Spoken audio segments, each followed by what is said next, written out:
미가서 7장입니다. 미가서 7장 14절부터 20절 마지막 절까지 말씀을 받겠습니다. 미가서 7장 14절부터 20절 마지막 절까지입니다. 원하건대 주는 주의 지팡이로 주의 백성 곧 갈멜 속 삼림에 홀로 거주하는 주의 기업의 양떼를 먹이시되 그들을 옛날같이 바산과 길르앗에서 먹이시옵소서.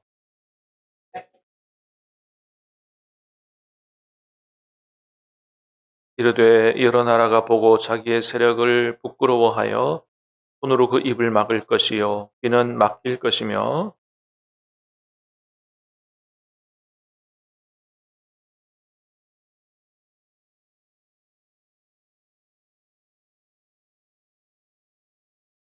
주와 같은 신이 어디 있으리이까. 주께서는 죄악과 그 기업의 남은 자의 허물을 사유하시며 인의를 기뻐하심으로 진노를 오래 품지 아니하시나이다.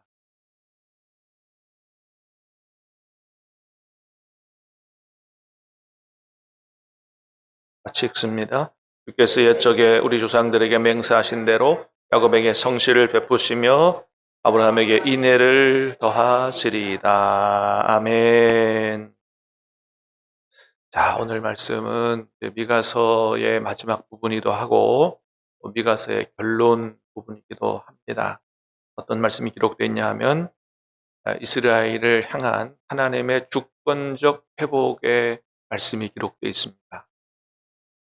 주권적 회복이라고 하는 단어가 말이 굉장히 중요합니다. 하나님이 이스라엘을 회복시키시는데 이스라엘이 잘하나 보고 회복시키신다 이런 전제가 있는 게 아니고 어떻게 해요? 주권적으로 회복시키신다. 이스라엘의 하나님 백성의 잘하고 못나고 그거 상관없이 하나님의 뜻을 이루시기 위해서 주권적으로 회복시키신다. 이런 말씀입니다. 자, 여기에 이제 우리의 소망이 있는 거죠. 자, 먼저 14절 말씀을 한번 봅니다. 14절 시작. 원하건대 주는 주의 지팡이로 주의 백성 곧 갈멜 속 삼림에 거주하는 주의 기업의 양떼를 먹으시되 바산과 길르앗에서 먹이시옵소서. 아멘. 자, 미가 선지자가 활동하던 시대는 이사야 선지자가 활동하던 시대와 겹치기 때문에 아직은 사실은 이 나라가 바벨론에게 멸망하지 않은 때입니다. 그런데 마찬가지로 선지자들이 하나님의 말씀을 받아서 앞날에 일어날 일에 대해서 예언을 하지요. 죄를 고발하고 하나님이 심판할 거다. 멸망하게 될 거다. 그러나 그게 끝이 아니라 다시 하나님이 회복시키실 거다. 네, 이제 이런 예언을 하는데 자 14절에는 미가의 기도가 나타나 있어요. 하나님 앞에 어떻게 기도해요? 원하건대 주는 하나님 주의 지팡이로 주님 목자 되시지 않습니까? 주의 백성 곧 갈멜 속 삼림에 홀로 거주하는 주의 기업의 양떼를 어떻게 해요? 먹여달라고. 네. 또 그들을 옛날같이 바산과 길르앗에서 먹여달라고. 목자가 되시는 하나님이 하나님 백성들을 다시 모아다가 마치 갈멜산에 홀로 거주하는 이런 외로운 양떼 같은 이스라엘 백성들을 다시 먹이시고 돌보시고 우리를 길러달라고 하는 소망의 기도를 드리는 거죠. 갈멜은 북이스라엘 쪽에 있는 동네예요. 또 이 바산, 또 길르앗 이것은 남쪽에 남유다, 요단 동편 이런 걸 가리키는데 이거로 보면 북쪽, 남쪽, 요단 동편 이스라엘 전체를 회복시켜 달라라고 하는 그런 기도를 드리고 있는 겁니다. 하나님, 북이스라엘도 망했고 남유다도 망하고 한데 그냥 버려두지 마시고 하나님 이 나라 이 민족을 다시 온전히 회복시켜 주십시오. 그렇게 기도하고 있는 거죠. 자, 기도했더니 응답이 왔어요. 15절입니다. 시작. 이르시되 내가 애굽 땅에서 나오던 날과 같이 내가 그들에게 이적을 보이리라 하셨느니라. 아멘. 하나님 뭘 보이신다고요? 이적을 보이신다. 기적을 보이신다. 할렐루야. 여러분, 우리 하나님은 이 세상이 이렇게 흘러가도록 그 원리를 창조하신 분이고, 하지만 때로는 그것을 거슬러서 기적을 행하시는 분이신 줄로 믿으시길 바랍니다. 하나님 기적을 행하세요. 항상 우리에게 그렇게 하진 않으시지만은 하나님이 정하신 일정한 법칙이 있어요. 기분 대로 거둔다는 법칙이 있지만, 그러나 때로는 어떻게 해요? 그 법칙을 깨서서까지라도 하나님을 알려주시기 위한 기적을 행하시거든요. 하나님의 뜻을 이루기 위해서 기적을 행하시거든요. 오늘도 살아계셔서 우리의 삶에 우리에게 하나님이 어떤 분인지를 체험케 하기 위해서, 하나님의 뜻을 이루기 위해서 기적을 행하시는 하나님도 경험할 수 있기를 주님의 이름으로 축복합니다. 기도했더니 하나님이 응답하셨어요. 이렇게 응답하십니다. 어떻게 하시겠다고 응답하세요? 애굽 땅에서 나오던 날과 같이. 자, 출애굽의 역사죠. 자, 그런 것 같은 기적을 또 베풀겠다. 그러니까 제2 출애굽을 얘기하는 거예요. 뭘 가리켜요? 바벨론 포로에서 다시 돌아오는 걸 가리키는 거예요. 애굽에서 노예 생활하다가 건짐받은 기적이 있는 것처럼 바벨론에서 포로 생활하다가 몇 년 만에 돌아와요? 70년 만에 하나님이 고레스 왕의 조서를 통해서 돌아오게 하시잖아요. 기적이죠, 여러분. 몇 년 포로 생활했다고요? 7년도 아니고 7개월도 아니에요. 7일도 아니에요. 70년입니다. 우리나라도 36년 일제에게 짓밟힌 적이 있지만은 여러분 36년 짧은 세월 아니에요? 70년은 2배입니다. 그러면 그 정도면 완전히 나라가 망한 거죠. 어떻게 전 세계에서 가장 강력한 나라의 포로가 돼 있고 식민지가 돼 있고 포로로 잡혀간 사람들이 거기서 무슨 데모를 하고 해가지고 나오겠어요? 기적이 일어나는 거죠.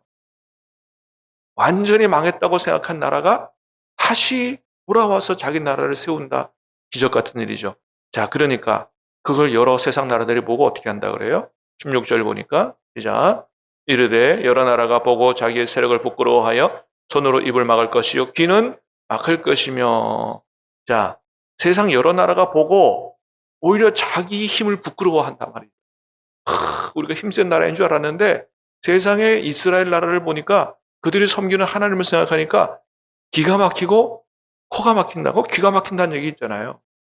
손으로 입을 가린다. 여러분 어떨 때 우리 손으로 입을 가려요? 너무 놀래가서 입이 벌어질 때 손을 가리잖아요. 말이 안 나와요. 기가 막히는 거죠.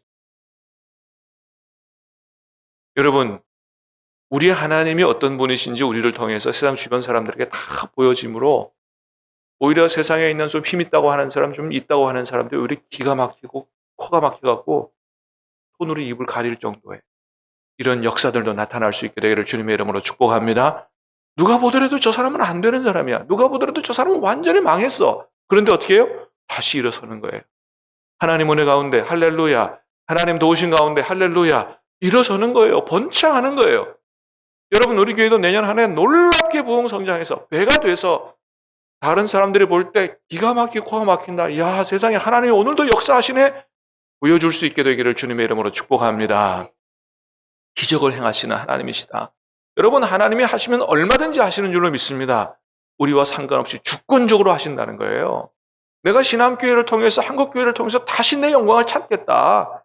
내가 정말 이 세상의 구원 역사를 내가 이루어가겠다. 하나님이 하시는 거거든요. 미가 선지자처럼 하나님의 뜻을 위해서 하나님의 계획을 따라서 하나님 행하십시오. 이루어 주십시오. 우리 간절히 힘써 기도할 수 있게 되기를 간절히 바랍니다. 응답하실 거예요. 하나님 기뻐하시는 기도니까. 자, 그러니까 이제 이 나라들이 어떻게 돼요? 17절에 보니까 시작. 그들이 뱀처럼 티끌을 핥으며 땅에 기는 벌레처럼 떨며 그 좁은 구멍에서 나와서 두려워하며 우리 하나님 여호와께로 돌아와서 주로 말미암아 두려워하리로다. 아멘. 그 세상 힘 있던 나라들이 다 쫄았어요. 예? 뱀처럼 티끌을 핥으며 땅에 기는 벌레처럼 떨며 좁은 구멍에서 나와서 두려워하여 하나님께로 돌아온다. 여러분 그 모습을 상상해 보세요. 나는 하나님 없어도 뭐 괜찮아.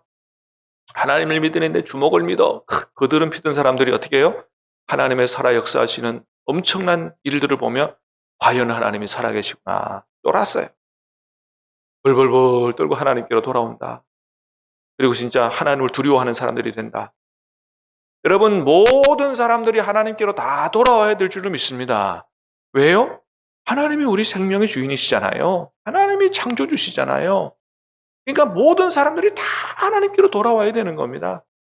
우리를 통해서 하나님 보여주고 주변 사람들뿐만 아니고 부산 사람들이 세계 열방이 다 하나님께로 돌아와서 정말 찬양하는 것처럼 물이 바다 덮음같이 하나님의 영광을 인정하는 것이 충만한 그런 날이 와야 할 줄로 믿습니다. 여러분, 우리가 이런 제목을 가지고 정말 간절히 기도하는 한 해가 되면 좋겠습니다. 18절입니다. 시작. 주와 같은 신이 어디 있으리까? 주께서는 죄악과 그 기업에 남은 자의 허물을 사유하시며 이내를 기뻐하심으로 진노를 오래 품지 아니하시나이다. 아멘. 결국 미가가 어떻게 찬양해요? 주와 같은 신이 어디 있습니까? 세상 여러 나라들도 어떻게 해요? 하나님이 너무 놀라워서 입 가리고 기가 막히고 쫄면서 나와요. 미가가 볼 때도 기가 막힌 거죠. 과연 우리 하나님 같은 분이 어디 있냐 이거예요. 그냥 하나님 기분 좋게 들으시라고 립 서비스 하는 게 아니에요. 뭐예요? 실제로 하나님의 역사를 보니까 우리 하나님 같은 분이 어디 있느냐 탄성이 나오는 거죠. 미가의 원래 이름이 뜻이 뭐냐 하면 바로 요 말이에요. 주와 같으신 분이 누구시니까. 이 미가 이름의 뜻이에요. 직역하면 누가 여호와와 같으냐 그런 거예요. 그러니까 야 여러분 미가 선지자 이름 누가 지었는지 정말 잘 지었죠. 그 이름 그대로 이루어진 거예요. 네.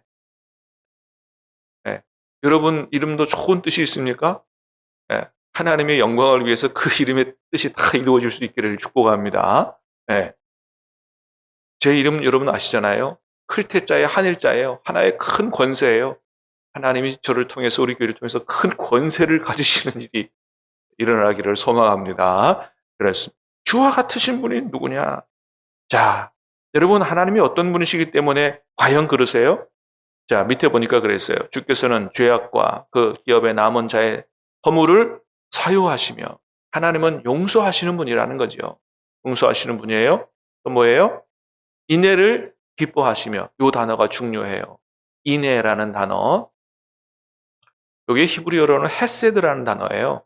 사랑으로 번역되는 단어인데 단순히 감정적 사랑을 가리키는 게 아니고 언약적 사랑을 가리키는 단어예요. 한번 따라 할까요? 언약적 사랑. 이 언약적 사랑이라는 건 뭐냐 하면 하나님이 한번 사랑하기로 약속한 백성을 향해서는 그들의 잘못과 뭐 잘하는 거와 상관없이 뭐예요? 약속하신 대로 하나님이 변함없이 사랑하신다는 거예요. 여러분, 예수님 안에서 하나님이 우리를 향한 자기의 사랑을 확증하셨다는 얘기는 언약적 사랑을 얘기하는 거예요. 우리가 잘 못해도, 우리가 죄를 지어도 우리 잘못한 거 상관없이 우리를 향한 하나님의 사랑이 절대 변하지 않는다는 겁니다. 믿으시기를 바랍니다. 그러니까 우리는 여러분 때로는 사랑하는 사람과도 나는 정말 사랑하는데 사랑하는 사람이 나를 별로 사랑하지 않고 마음도 없고 이렇게 가벼이 대하고 홀대하고 해도 하면 어때요? 마음이 서운하고 삐져가지고 나도 그러면 안 해. 그리고 토라지기도 하고 막 이러잖아요. 그죠? 우리 하나님은 그런 하나님이 아니시라는 거예요. 야, 내가 너에게 어떤 은혜를 베풀었고 내가 너를 어떻게 사랑했냐. 네가 나한테 이럴 수 있느냐? 하나님 삐져가지고 토라져가지고 나 안 해. 이런 하나님이 아니시라는 거예요. 하나님이 한번 사랑하시겠다고 약속한 그 사랑은 뭐예요? 우리는 안 지킬지라도 하나님은 반드시 지키시는 하나님이시다. 그래서 우리의 부족함과 상관없이 하나님이 우리를 구원하시고 우리에게 계속 은혜 베푸시고 사랑하셔서 우리를 결단코 변화시키셔가지고 하나님의 뜻을 이루어 가시는 하나님이시다. 할렐루야. 여러분 세상 구원을 향한 하나님의 뜻과 계획은 변치 않으실 줄로 믿습니다. 하나님의 열심으로 하나님의 그 신실한 성실과 사랑으로 반드시 이루어갈 거예요. 그런 정도의 마음을 가지고 계셨기 때문에 누구를 십자가에 내줘요? 독생자 외아들을 십자가에 내주시는 거죠. 네. 감정적 사랑으로 그렇게 하신 게 아니다. 언약적 사랑으로 의지적 사랑으로 그렇게 하셨다라고 하는 거죠. 자, 그래서 19절 보겠습니다. 시작. 다시 우리를 불쌍히 여기셔서 우리의 죄악을 발로 밟으시고 우리의 모든 죄를 깊은 바다에 던지시리이다. 그래서 위에 보니까 진노를 오래 품지 않으시고요. 화가 나기도 했지만 그거를 다 버리고 다시 불쌍히 여기신다. 모든 죄를 버리신다. 그래서 요엘서에는 이스라엘 백성의 구원의 전제가 있어요. 회개해라 이거예요. 회개하면 구원한다. 미가서에는 전제가 없어요. 주권적 하나님의 사랑에 관해서 말씀하고 있는 거죠. 자, 불쌍히 여기시고 20절입니다. 시작. 주께서 옛적에 우리 조상들에게 맹세하신 대로 야곱의 성실을 베푸시며 아브라함에게 인애를 더하시리이다. 하나님이 맹세하시고 약속하신 대로 어떻게 해요? 성실하게. 이스라엘이 못한 거 상관없이 하나님은 성실하신 분이고 어떻게 해요? 변함없는 사랑을 주시는. 그래서 결국은 하나님이 회복시키고 다시 건설하고 하나님 백성을 통해서 이 땅에 하나님 나라를 이루어 가시는. 할렐루야. 우리를 하나님 선하신 계획을 우리의 부족함과 상관없이 하나님 반드시 이루실 줄로 믿습니다. 그 계획을 이뤄달라고 기도하고 또 그 하나님을 친히 목도하고 세상 사람들이 두려워 하나님께로 돌아오는 역사가 나타날 수 있기를 주님의 이름으로 축복합니다. 기도하겠습니다. 하나님 아버지